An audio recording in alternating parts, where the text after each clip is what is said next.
terkait dengan pertanyaan saya tadi, Pak Antoni, oke, kita tampaknya memang semua mengarah ke sana mempertanyakan sejak awal mitra kita siapa saja itu sudah dipertanyakan kenapa lebih memilih China ketimbang Jepang. Saya dulu mengikuti sekali itu, Pak. Saya dulu waktu awal-awal Jepang selalu rajin memberikan proposalnya update ke Kemenko Perekonomian. Nah, saya di sana, tapi tiba-tiba diganti dengan China. Waktu itu kan pertimbangannya adalah loh ini tidak akan memberikan APBN. Jadi sedikit tampak angin surga untuk kita saat itu. Tapi gini, Pak.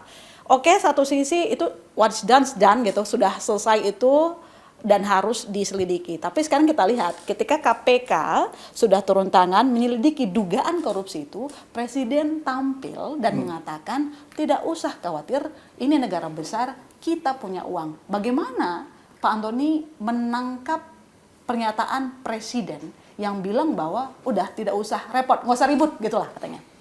Saya melihat bahwa statement dari Presiden ini masih dalam rangka ada polemik antara Menteri Keuangan Purbaya dengan yang lainnya. Dan masyarakat lah. Bahwa Menteri Keuangan Purbaya lalu mengatakan bahwa ini tidak pakai APBN lah. Silakan Danantara yang untuk membiayai permasalahan keuangan dari KCIC ini, dari konsorsium BUMN gitu. Lalu kemudian masyarakat banyak yang mendukung statement dari Purbaya dan juga sekaligus ini keluar ada apa gitu kan mengenai kasus-kasus yang dugaan korupsi, dugaan markup dan sebagainya gitu. Nah ini yang harus dicermati sehingga Presiden kemungkinan adalah untuk memberikan jaminan kepada pihak pemberi utang yaitu China bahwa ini kita akan bertanggung jawab semua. Memang di dalam secara finansial ya, secara finansial. Tetapi tentu saja Presiden masih belum bicara mengenai apa itu dugaan-dugaan, apakah ada dugaan kasus hukum dan sebagainya. Dia masih belum bersikap dan di sini juga banyak yang menyayangkan. Setidak-tidaknya untuk menenangkan masyarakat ya dibilang apabila ada kasus hukum silakan diteruskan supaya KPK tidak salah dalam mengartikan statement dari Presiden ini.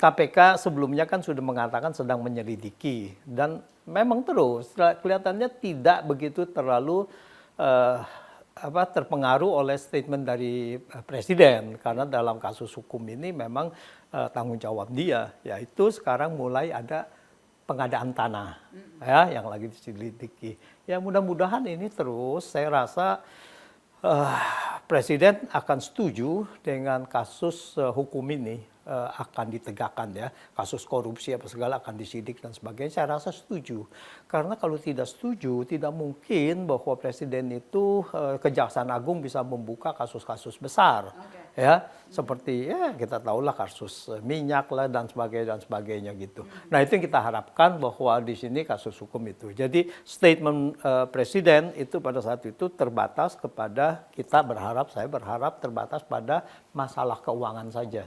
Masalah keuangan yang sampai sekarang pun tidak detail dijelaskan tuh Pak Antoni. Ini mau bayar pakai skema apa? Orang jadi bertanya pakai APBN kah, Danantara kah, atau gimana? Sebetulnya itu sudah tidak penting lagi. Nggak penting lagi karena APBN, uang Danantara pun sebenarnya dana publik gitu kan sama saja. Sama aja uang publik. Saja gitu itu dana publik juga. Tapi kan satu hint yang sudah dikasihkan oleh oleh Presiden yaitu dia bilang kita bisa memakai dana dari koruptor. Ya, uang sitaan dari koruptor. Nah, uang sitaan koruptor itu uang APBN. Karena secara mekanisme kan dia harus masuk ke APBN dulu, baru keluar melalui APBN. Itu sudah secara implisit sudah dikatakan bahwa itu akan memakai uang APBN. Kalau uang koruptor tidak cukup, mau apa? Kan pasti gitu kan memakai dana itu lagi APBN gitu. Jadi itu statement awal yang kalau kita lihat ini pasti menjurus ke APBN gitu.